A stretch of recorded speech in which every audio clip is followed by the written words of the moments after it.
Hello all, this is Zimnala coming at you with another adventure in the game of Demise, Rise of the Kutan. Today we're going to be continuing our lore reading with our friend Sticky Fingers, the retired adventurer. So yeah, let's see what's going to be on the menu today.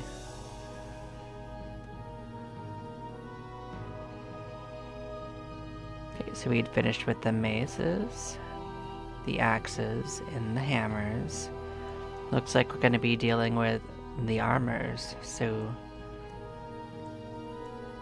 I could do a triple section on the armors. I think that's in place. So let's head on in and just do all the armors and go wild with it. Who's gonna stop us?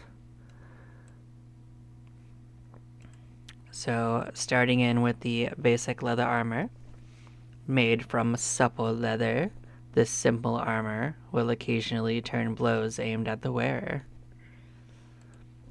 The padded leather armor, made from supple leather with vital areas covered by several layers, padded leather armor provides basic protection to its wearer. Then we have the cursed feather leather armor. Though it looks like a normal padded leather armor, this nasty piece of business has feathers inside of the padding and a nasty curse that totally negates any benefit the armor might give. Indeed, blows will pass clean through the armor, and it even reduces the wearer's dexterity by not fitting quite right. That sounds great. Then we have the suede leather armor. Though made from very high quality, very soft leather, this armor is better protection for the wearer than the thicker padded leather armor due to the enchantments cast on it. Then we come up to the studded leather armor. Padded leather armor with small metal discs covering vital areas. Studded leather armor provides good protection to the wearer. Here we got goblin hide. This armor, crafted from the hides of goblins killed in the upper levels of the dungeon, gives new meaning to the hoary adage, "The only good goblin is a dead goblin." Although it doesn't offer quite as much general protection as studded leather armor, it does provide some protection against fire attacks. I think you can also use it at a lower level than that. Let's see. Yes, you can use it at a lower level too, so even if it doesn't matter because it's an interim one. Then we have the leathers of asphyxiation. That sounds great, right? Once equipped, the curse on this otherwise nondescript leather armor tightly squeezes the chest, restricting the ability to breathe and thereby reducing both attack and defense capabilities of its unfortunate wearer. Doesn't that sound like fun? Then we have the Querabali armor, created from leather boiled in tar. This form of leather armor is quite good protection, though it isn't very flexible. Then we have the plated Querabali, a combination of padded and Querabali leather armors. This light and highly flexible armor has form-fitted pieces of Querabali covering vital areas. It is highly effective protection. Then we get into the fancy ones. We have Mace's dark coverings, which would be a thief-only set. The brilliant career of Mace Van Devian was made possible in part by this armor. The outer surface is butter-soft dough hide that molds to the wearer so that the fit doesn't impede movement. Dyed twilight gray for camouflage in the dungeon. Hidden in the decorative tracings on the hide are spell scripts that protect the wearer and render him invisible, while greatly increasing his dexterity. This padded core is quilted in runic patterns that raise the general protection index of the armor and offer significant resistance to poison and paralysis attacks. Then we got Zeralit's leathers, which would be a warlock item. Worn by Zeralit Steafok during some of his most notable exploits, this armor has a very good base protection that is augmented by innate visibility and protection charms. cursive scripts running across the center of the chest piece help to slowly refresh the wearer's mana stores. So yeah, the names of all these heroes are basically from the base lore of the game, and maybe even some of them are from the previous game, Mordor.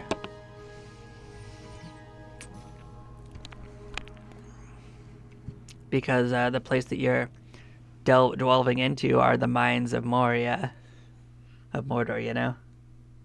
Which are a parallel to the mines of Moria from, of course, Lord of the Rings. Diving too greedily and deeply, you know? Then we have Io Saz's runic leather. This armor is a perfect companion to the dagger that also bears the name of the famous mystic Eosaz von Alfheim. Very high protection is accompanied. High base protection is accompanied by a protection charm. Silver and abalone inlaid runes covering every inch of the letter boost mana regeneration, intelligence, wisdom, charisma, and dexterity. Spellwork woven into the padded core wards against most mental attacks and permits the wearer to cast a strong charm spell. Then we have Ariane's protective travel suit. Modeled after the special leathers worn by Ariane and the Wanderer, this suit has a respectably high base production value ability accentuated by a protection charm. Inlays of magically enhanced bloodstone encircling the neck and arm openings boost the wearer's strength, stamina, and dexterity. Other inlays of amethyst along the vertical seams of this armor provide protection against almost all disease and paralysis attacks. So this one's an explorer-only outfit. Then we got Ki Ushapo's suit, which is the ninja armor set.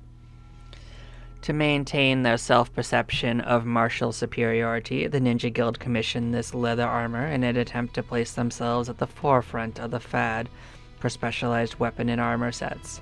To be sure, it is a finely crafted item. Extremely high base production is augmented with both invisibility and protection charms.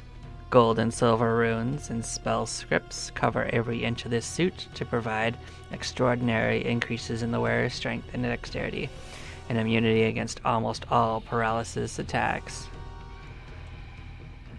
Then we have the final leather armor.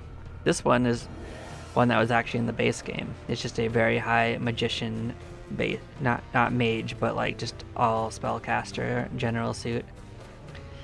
A highly enchanted form of Drake leather armor, usable only by magicians. This is an excellent choice for protection for our adventurers. However, it is so rare that many feel it is a myth.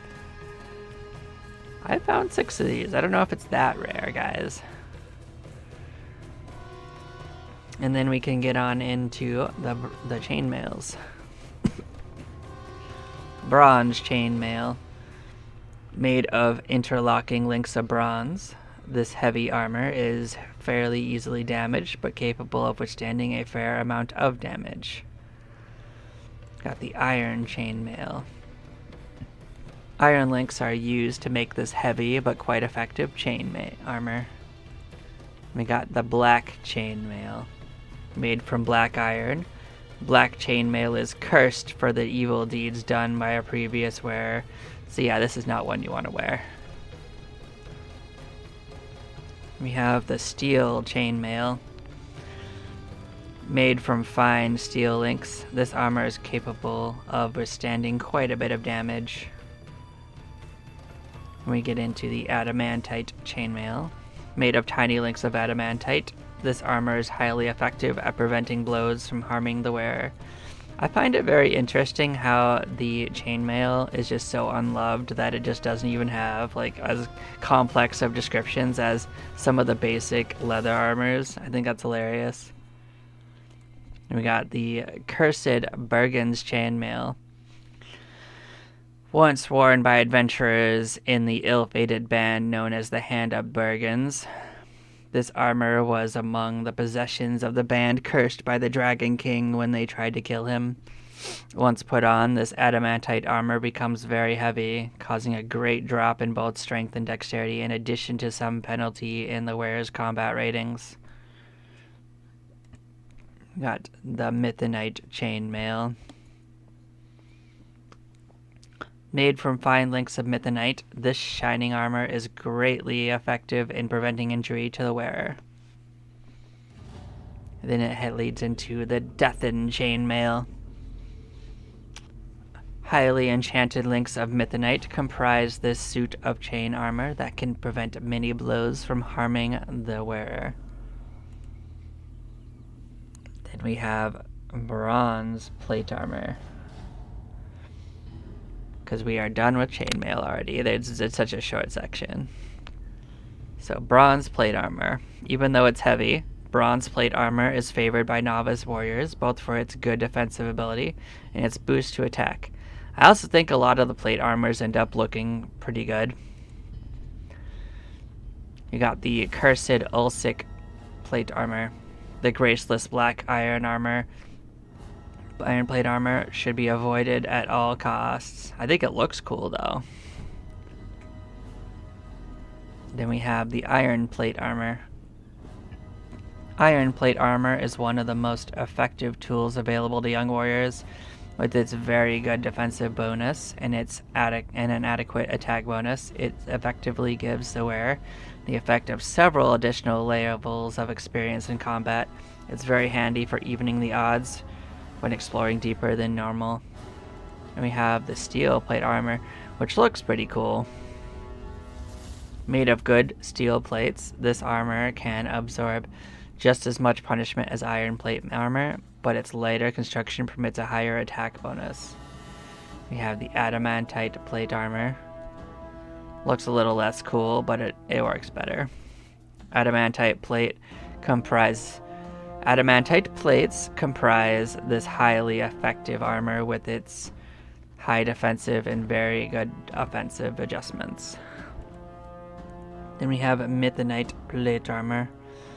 Though quite rare, the light plates of this Mythonite armor are capable of absorbing a great deal of damage while providing quite a bit of offensive improvement as well. Then we have the Deathen plate armor. Nearly legendary, this enchanted Mythonite plate armor provides great bonuses towards the wearer's combat abilities. And then we finally have the battle armor.